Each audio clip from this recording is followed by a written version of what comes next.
My name is Abiante, like you know, sir. I'll ask you a few questions before I maybe. Please, don't be angry with me, or if the question looks stupid, just tell me it's a very stupid question and you cannot answer me. Did you write WAEC, sir? I did. What year, sir? 1986. Okay. What time did you write your own exams? There were morning papers and there were afternoon papers. What time did you, can you remember the time? At that time, I remember it was 8 a.m. and then some papers were for 2 p.m. And you ended what time? Some of them go as late as 5 p.m. Good. So you didn't need to use candle or torchlight to write your own exams? It's a yes or no question. For me as a person, no. During your time, you didn't use torchlight to write? Yes, for me as a person, no. From what happened with the English papers, what was the average closing time for those who wrote the exams in a village like my own village? Because it's obvious, what time did they write the exams? Mr. Chairman, sir. No, what time did they write the exams? The average. Because I have on record what they sent to me, so I will also let you know, sir. From the information reaching me, yes, sir. Some places ended at around 9 p.m. Around? 9 p.m. 9 p.m. Okay. And some others ended when? That is the one before me, sir. Okay. Are you aware that some places they wrote the exams till about 11:30? Are you aware? I'm not aware, sir. You're not aware. So if we show proof, will you admit? No, even without showing proof. WAEC is also not limited to Nigeria, am I correct? West right, Africa. Okay. Yes. Which other country did the candidates write exams by 11 p.m.? Which other country? I am not aware of any because... Except Nigeria. To the best of my knowledge. So yes. It's only in Nigeria. To the best of my knowledge, yes. Good. So that is very easy to find. It is a collapse of whatever, logistics or gross incompetence. Am I correct? You have more than one country, 2, 3, 4 countries, and it's only in Nigeria that they had to write the exams by 11 p.m. So other countries did very well in managing their logistics. In Nigeria, we failed. Admitted? Okay. Is it a fact, sir? In my village, there's no electricity. Not even in my own house, talk less of the school. Are you also aware that some people left for the examinations without food? They were hoping that when they finish writing the exams, they will get back to their houses to help their parents cook the dinner for that day. How will a small child, a candidate, wait until 11 on hungry, empty stomach, and the person will be assessed at the same level with the man in Maitama who probably sat in an air-conditioned classroom to write the same exam?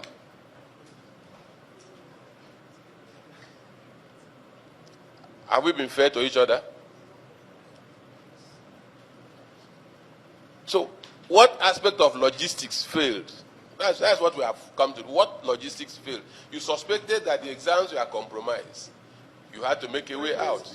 3 days before that date. So what aspect of logistics failed? You didn't know that the papers would get to Taraba. You didn't know that they would get to, Jalingo. What part of it failed? So that we know how to address it in future. That's why we have called you, sir. All right. Thank you, Mr. Chairman, sir. The students were never denied access to food or to any form of attending to conveniences. Like I said, just like when an exam is... So I'm going to stop you again. They were not denied access to food, but you just told us. Maybe I'm not hearing right.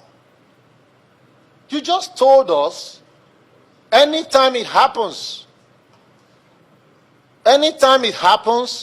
the candidate, that's what you mean? Did you give them food? We do not give them food. No, yes or no? Did you give them food? We do not give them food. Good. So if somebody has to walk 3 kilometers to go and eat, and it's known that you must walk before you go and eat. How did you suffer the child? I said you didn't deny them access to food. Did you take statistics of the schools in the rural areas to know how many of them are boarding schools, how many of them are day schools? You didn't. Information reaching me, sir, is that the schools Gave them food.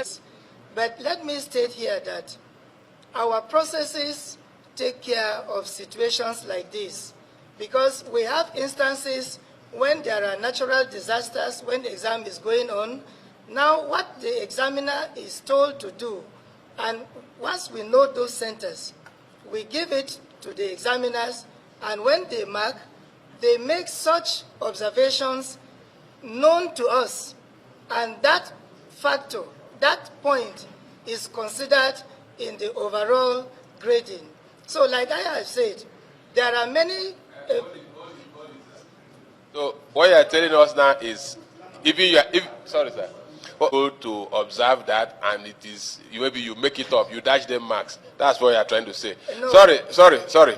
I will now put it to you, sir, that the very thing you told us you were trying to avoid, that you indirectly or directly aided it, and I will tell you how.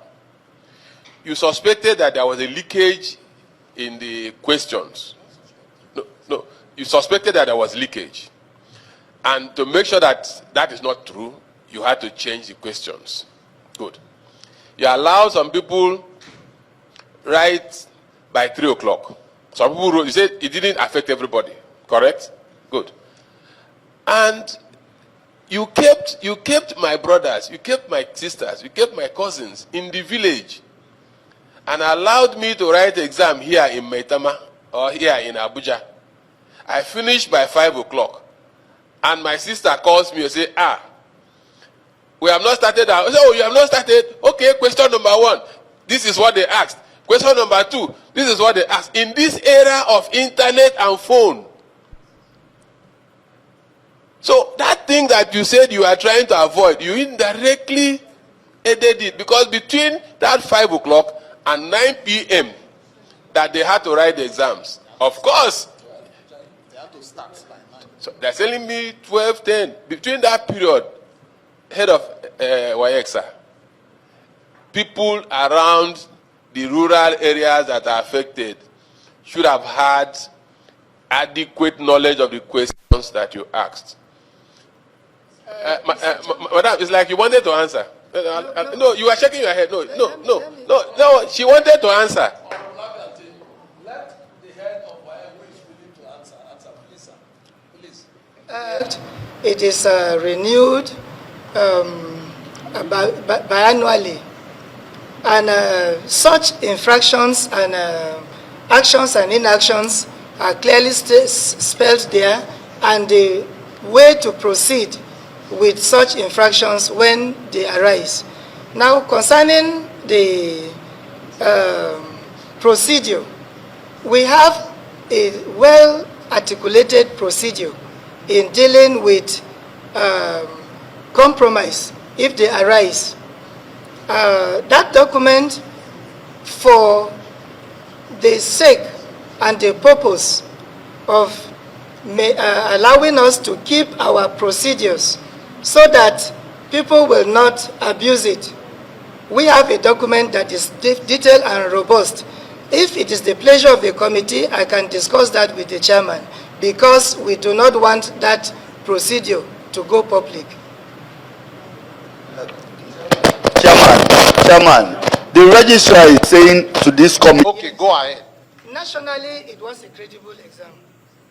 Oh, nationally. Yes. In Jalingo, in Rivers, in Benin.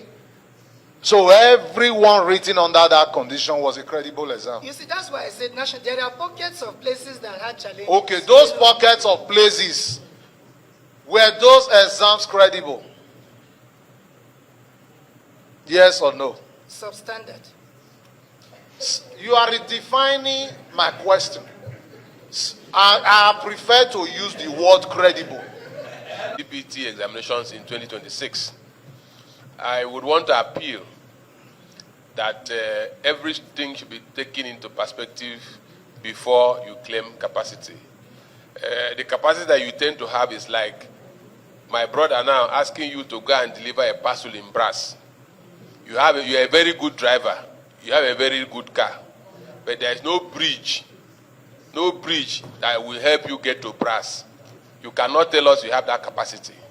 Your capacity will end at the waterside because you cannot get to Brass. CBT, no, sir. You would have advocated for a national seminar, summit, or conference, whatever, on education so that we are sure where we are. You don't have the statistics of secondary schools where you can have this computer-based test. There are entire local government areas without a CBT test, writing jam. None. There are local government areas like that, and you want to do CBT exam. I am appealing to you, do not claim capacity where the infrastructure is not there. Whether the minister has given a matching order, tell him that Nigerians are not ready. If he doubts you, he should convoke, not the ones they do in Abuja. They should go and find out for themselves and have the statistics of schools that have infrastructure for that exam. We complain every day that the standard of education is being lowered. Then you're asking people to, objective is just like tumbo. Even somebody who didn't read can pass and have A1. Tumbo. So I appeal to you, do not tell us you have the capacity for CBT test. And what you do here in the name of WAEC exposes us to ridicule within the sub-region. Some of us are regional parliamentarians. We meet our colleagues in other countries. We are faced with this ridicule. We saw your people writing exam by 11 p.m. using torchlight. So please, help us. We pride ourselves as the giants. Let us not be the sleeping giants. A living dog is better than a dead lion. Thank you. Chairman, thank you very much.